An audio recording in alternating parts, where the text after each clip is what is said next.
กองเสียมาแล้วตัวที่สองแล้วครับกองเสียนี่กองเสียได้ผู้เอาปลาก็เอาเอ้าแขนนี่จ้า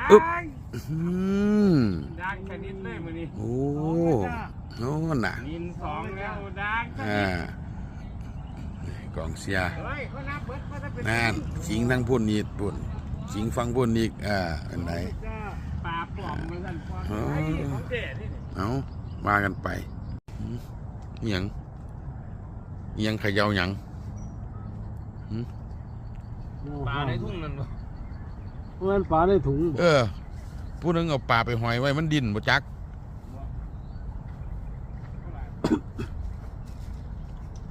มันนั่นกระสังยังอยู่ถึงโขกอยู่โอ้โยนกระสังบึ้มหมดห้องสีคำละป่าบ่ทันมีประตูอยู่